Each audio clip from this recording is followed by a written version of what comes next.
we were talking about swords, the season of swords. Jill Scott is on this last episode of IRL, and she said her sword is sharp. It's kind of like what you were talking about, like things that don't work for you anymore, things that no longer make you happy, no longer serve you. What's that sword like of yours? The exact same thing, but it's mostly things that I need to get rid of within me.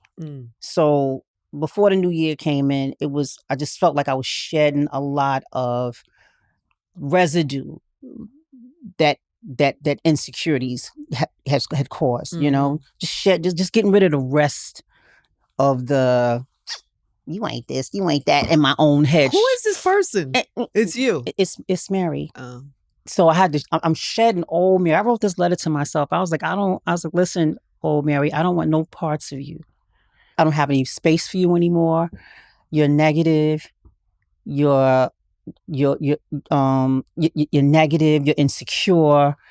I don't want any parts of you. I love you, but you are not a luxury here anymore. You cannot be here anymore.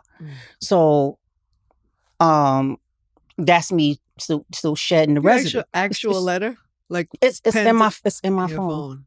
Yeah, you put "Dear Old Mary." Yes. Oh. I was like, I love you, but I can't. I can't have you here for this next level. I have to move, and you're holding me because you're afraid that someone might hurt you, that someone might take something. Yeah, people took from you, but they will no longer take from me.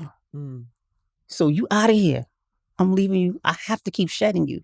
You know. So that's where my sword is at. Like, not, you know, looking at other people and be like, well, okay, that's who you are. But it's not about who you are. It's about who I am and what I got to do for myself. So I'm just shedding things that hold me back, that's inside of me. And that caused me to think of myself as inferior. And I'm not inferior. I'm loved. I'm blessed. I'm highly favored. I'm humble. I keep humility because I don't want to think of myself more highly as I ought, because then I'll start treating people bad and looking down on them. That's self-awareness. That's a sharp sword. Oh my God. Self-awareness is the sharpest sword in the land. Self-check. I wish that for everybody, self-awareness. Yeah, child. How can you fix what you don't know is broken? Exactly. Yeah. How can you fix what you refuse to acknowledge? Word. And that's the long, hard look that we take. And it hurts.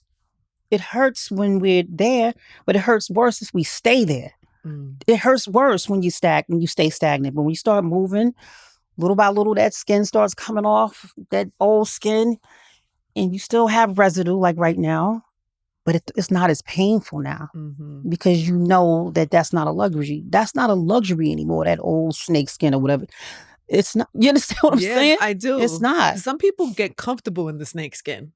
Some people use it as I'm just that way because of this, or they use their past traumas as like an excuse to behave a certain way or an excuse to live their life a certain way because of what they come from, right? And so it's easier for some people to not be self-aware because they just want to sit in the shit that they always been doing. You know what I mean? It actually is harder to be a better version of yourself because it requires work. The fact that you're still writing yourself letters, the fact that for however long this journey has been going on for you and you've been evolving, the fact that you're still waking up in the morning and saying, I'm highly favored, I'm blessed, dear old Mary, like you are still working on yourself to this day. It's like a testament. It's harder to do that than it is to just be comfortable in some old shit.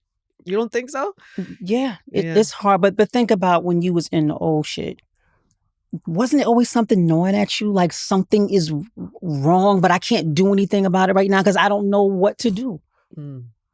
This is what studying and self-help books and good friends to tell you the truth is about. They help you unravel, but when you don't know what to do, you don't know what to do.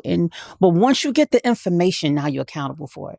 So people get the information and they stay stuck. I got the information. I was like, as soon as I got the information, I started to unravel. What was your number one information? That T.D. Jakes sermon. What was it? He said, what you think about yourself and what you believe about yourself, what you say about yourself is way more effective than what anybody else could think or say or believe about you. So imagine you come, I ain't this, I ain't that, I'm ugly. You are causing all of the insecurities. You are causing all the pain you feel because your words are powerful, and whatever you speak to yourself is what you're going to have. Mm-hmm. And I started saying, you know what? Good morning, gorgeous. Good morning, beautiful. And I didn't even believe it yet, but I just started speaking it. And good morning, beautiful. Good morning, gorgeous. I love you. I need you. God loves you. I don't give what the hell with what everybody else has to say. What do you think? And it started to grow, and it started to manifest. Mm-hmm. You understand? I do. You know me. I know. And It's you know real. if I was still, Right. you know what I'm saying, I'd be not, you know what I mean? You would still be trying. I just didn't want to be stuck in that. I don't like to feel insecure. It's not a cool thing. It makes you look ugly. It makes you act whack. It makes you treat other people terribly. So I have to keep working on that. You know, I like what you said too about the things you tell yourself. Good morning, gorgeous. Even as you're saying that, how you're favored. I don't know. Lately, I've been realizing I've been saying this a lot. You probably heard me say this, Britt, and I didn't even realize I was doing it. But I'd say something and I'd be like, God loves me. Or God loves me so much. Yeah. Like that could even make me like, oof. Yes, he does. He does love you. And I think that we do ourselves a disservice. Well, we do him a disservice. We spit in his face when we be like, I'm ugly. How dare we? Right. But I think it's whatever the things that I use as an example because it really does feed how you behave, right? Like even the other day I was like, there was something going on. I don't remember what it was that day where I was like, I don't know, in a low, I was like, this is not a good day. And then something small happened. And I was like, God loves me so much. Wow. Just for that one little thing. I'm like, oh, he loves me so much. And it takes the energy away from whatever the negative thing was happening before. And so I'm just using that as an example of like one way that what you tell yourself really shifts the program. Right? I know we hear it. It almost sounds cliche. How you talk to yourself, because you hear that all the time. But really, what are the words that you say out loud that you really talk to yourself? It really is a big thing. I think people need to be reminded of that sometimes. 100%. This is how another way I look at it, Angie. If God created us, right, which he did, and they said he spoke everything into existence. Let there be light. Let there be water. Let there be land. He spoke the universe into existence. And if he's our father, like you have your mother's eyes, your mother's ears, your mother's whatever. Why don't we have our Father's power? He gave us the authority to speak. The power, life and death is in the power of the tongue. That's all in the word. Think about this. Everything negative that I said about myself, I was living in it. So come on, that's wisdom, and that's what we shed. Now, I'm beautiful. I'm healthy. I'm wealthy. I'm a billionaire. I'm a trillionaire. You know, whatever. Miriam been saying she a billionaire for years. It's going to catch up. It's going to catch up.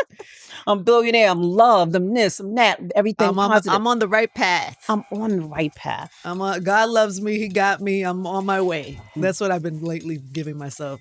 God loves me. Hey guys, thanks for watching. Make sure you subscribe, like, comment, and check out all of the other episodes we have on Angie Martinez IRL podcast.